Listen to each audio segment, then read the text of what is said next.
जय हिंद दोस्तों, कैसे हो आप लोग। उम्मीद करता हूँ कि आप सब मस्त और स्वस्थ होंगे। ठीक है साथियों, इस वीडियो में हम politics science GK question answer in Hindi, ठीक है, जीके क्वेश्चन आपको मैं इसमें बताऊंगा जो कि पॉलिटिक्स साइंस से होगा। ठीक है, और इसमें दोस्तों आपको क्वेश्चन नंबर 1 से लेके क्वेश्चन नंबर 300 तक आपको इसमें राजनीतिक विज्ञान के प्रश्नोत्तर मिलेंगे। लेकिन इस वीडियो में साथियों सिर्फ आपको 20 जी के क्वेश्चन मिलेंगे। ठीक है, क्वेश्चन 1 से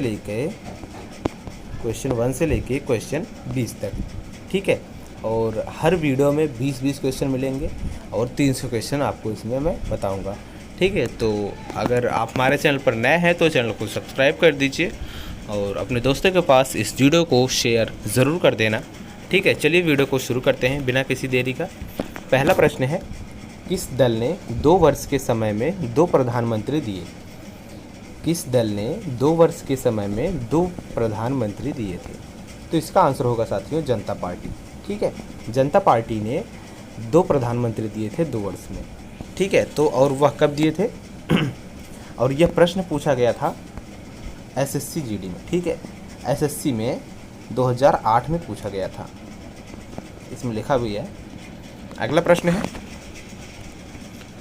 वर्ष 1975 से 1977 के बीच आपातकाल के दौरान भारत के प्रधानमंत्री कौन थे?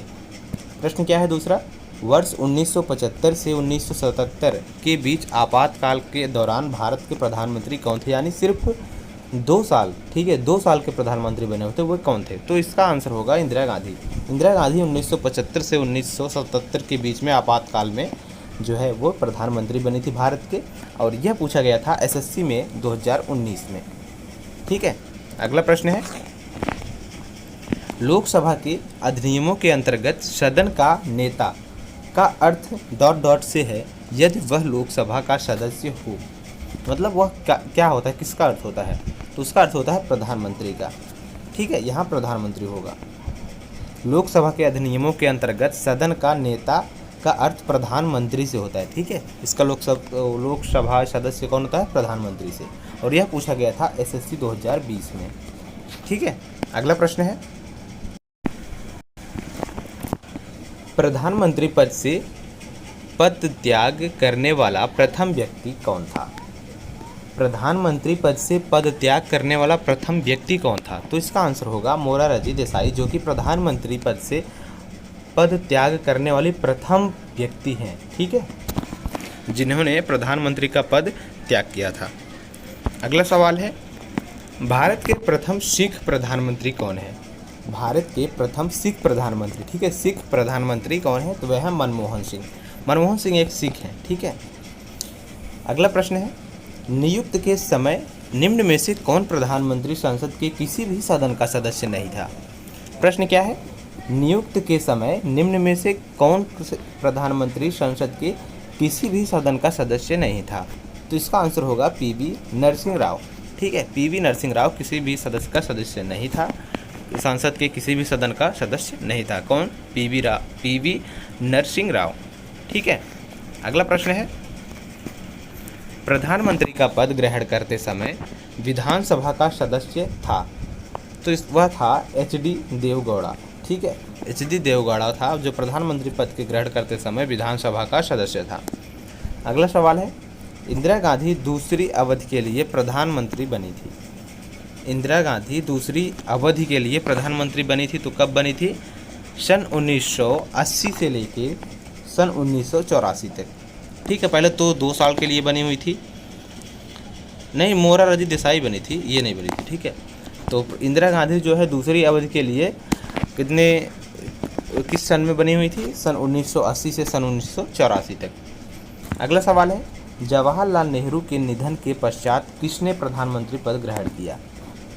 जवाहरलाल नेहरू के निधन के पश्चात किसने प्रधानमंत्री का पद ग्रहण किया था? तो गुलजारी लाल नंदा जी ने। ठीक है, गुलजारी लाल नंदा जी ने प्रधानमंत्री का पद ग्रहण किया था जवाहरलाल के निधन के पश्चात। अगला सवाल है,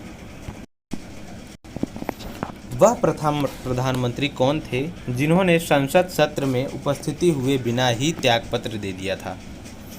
वह प्रथम प्रधानमंत्री कौन थे जिन्होंने संसद सत्र में उपस्थिति हुए बिना ही त्यागपत्र दे दिया था? तो वे चौधरी चरण सिंह थे। कौन? चौधरी चरण सिंह जी थे। और यह प्रश्न एसएससी 2015 में पूछा गया है। ठीक है, अगला सवाल है, सामूहिक रूप से मंत्रिपरिषद किसके प्रति उत्तरदायी होता है? सामूहिक रूप से मंत्रिपद किसके प्रति उत्तरदायी होता है? तो इसका आंसर होगा लोकसभा के प्रति उत्तरदायी होता है। ठीक है, सामूहिक रूप से जो मंत्रिपरिषद होता है वह लोकसभा के प्रति उत्तरदायी होता है। और यह प्रश्न पूछा गया था यूपीएससी में। ठीक है, 1982 में और 1984 में भी, और एसएससी में पूछा गया था 2010 में, यूपीएससी सीएस में पूछा गया था 2012 में। यह प्रश्न इतने बार आ चुका है, मतलब एक यूपीएससी में 2 बार आ चुका है ये, सन 1982 में और सन 1984 में भी। एसएससी में भी पूछा जा चुका है 2010 में, और फिर से रिपीट हुआ 2012 में, और अभी फिर से भी रिपीट हो सकता है। ठीक है, अगला सवाल है, कोई व्यक्ति संसद के किसी भी सदन का सदस्य हुए बिना केंद्र में कितनी अवधि तक मंत्री रह सकता है? प्रश्न क्या है? कोई व्यक्ति संसद के किसी भी सदन का सदस्य हुए बिना केंद्र में कितनी अवधि तक मंत्री रह सकता है? याद रखना, मंत्री तो वह रह सकता है 6 महीने के लिए। ठीक है, यदि उसका संसद से किसी भी सदन का मतलब कोई सदस्य ना हो तो भी वह मंत्री रह सकता है केवल 6 महीने के लिए। और यह पूछा गया था प्रश्न एसएससी में 2013 में। ठीक है, अगला सवाल है, संघीय मंत्रिपरिषद के मंत्री उत्तरदायी होते हैं। संघीय मंत्रिपरिषद के मंत्री उत्तरदायी होते हैं, तो इसका आंसर होगा केवल लोकसभा के प्रति। ठीक है, जो संघीय मंत्रिपरिषद के मंत्री होते हैं वे केवल लोकसभा के प्रति होते हैं। ठीक है, और यह प्रश्न पूछा गया था बीपीएससी में। ठीक है, बीपीएससी में पूछा गया था 1996 में, अभी पूछा जा सकता है। अगला सवाल है, संसद के 2 क्षेत्रों के बीच अधिकतम कितना अंतराल दिया जा सकता है? संसद के 2 क्षेत्रों के बीच, याद रखना, 2 क्षेत्रों के बीच अधिकतम कितना अंतराल दिया जा सकता है? तो वह दिया जा सकता है केवल 6 महीने के बीच। ठीक है, 6 महीने का अंतराल दिया जा सकता है संसद के 2 क्षेत्रों के बीच। ठीक है, और यह प्रश्न पूछा गया था एसएससी 2014 में। ठीक है, संसद के 2 क्षेत्रों के बीच अधिकतम 6 महीने का अंतराल दिया जा सकता है। अगला सवाल है, निम्नलिखित में से कौन संसद का निम्नलिखित में से कौन संसद का अनन्य भाग नहीं है? तो राज्यसभा है। ठीक है साथियों, राज्यसभा जो है वह संसद का अनन्य भाग नहीं है। और यह प्रश्न पूछा गया था यूपीपीएससी में, यूपीपीसीएस में पूछा गया था 2004 में। ठीक है, अगला सवाल है, एक वर्ष में कम से कम कितनी बार संसद बैठक होना आवश्यक है? एक वर्ष में कम से कम कितनी बार संसद की बैठक होना आवश्यक है? तो 2 बार। ठीक है, संसद का जो बैठक होता है साथियों, एक वर्ष में कम से कम 2 बार तो आवश्यक ही है, मतलब ज़रूरी है 2 बार बैठक जो होता है। और यह प्रश्न पूछा गया था यूपीपीसीएस में। ठीक है, यूपीपीसीएस में सन 1995 में पूछा गया था। अगला सवाल है, यदि किसी सामान्य विधेयक पर राज्यसभा और लोकसभा के बीच गतिरोध आता है तो उसका समाधान कौन करेगा? प्रश्न क्या है? यदि किसी सामान्य विधेयक पर राज्यसभा और लोकसभा के बीच गतिरोध आता है तो उसका समाधान कौन करेगा? उसका समाधान करता है साथियों संसद का संयुक्त सत्र। ठीक है, संसद का संयुक्त सत्र करता है। यदि किसी सामान्य विधेयक पर राज्यसभा और लोकसभा के बीच गतिरोध आता है तो संसद का संयुक्त सत्र जो है वह समाधान करता है। और यह प्रश्न पूछा गया था एसएससी में, जो कि 2013 में पूछा गया था। ठीक है, अगला सवाल है, अस्थायी संसद भारत में कब तक अस्तित्व रही है? अस्थायी संसद भारत में कब तक अस्तित्व में रही? तो वह रही है 17 अप्रैल सन 1952 तक। ठीक है, अस्थायी संसद भारत में वह कब तक अस्तित्व में रही है? 17 अप्रैल सन 1952 तक। ठीक है, अगला सवाल है, साधारण विधेयक से संबंधित गतिरोध को दूर करने के लिए संसद के दोनों सदनों की संयुक्त बैठक कौन बुलाता है? यह बहुत ज़्यादा मोस्ट इम्पॉर्टेंट प्रश्न है साथियों। ठीक है, यूपीएससी के लिए साधारण विधेयक से संबंधित गतिरोध को दूर करने के लिए संसद के दोनों सदनों के संयुक्त बैठक को कौन बुलाता है? तो वह बुलाते हैं राष्ट्रपति। ठीक है, राष्ट्रपति बुलाते हैं। यह एसएससी में पूछा गया था 1999 में। ठीक है, यूपीएससी में भी पूछा जा सकता है, जो कि एसएससी में पूछा जा चुका है। अगला सवाल है, भारत की संसद के दोनों सदनों की संयुक्त बैठक किसके लिए आयोजित की जाती है? भारत की संसद के दोनों सदनों की संयुक्त बैठक किसके लिए आयोजित की जाती है?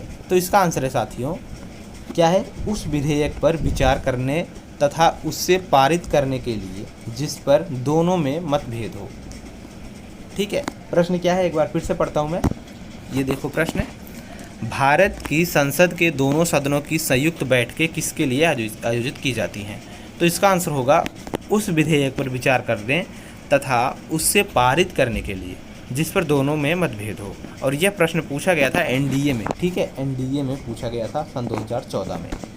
ठीक है साथियों, इसी तरह से इस चैनल पर डेली पॉलिटिक्स से संबंधित, पॉलिटिक्स साइंस से संबंधित जीके 300 एनालिसिस कराए जाएंगे, जो कि एक वीडियो में 20 क्वेश्चन का एनालिसिस कराया जाएगा।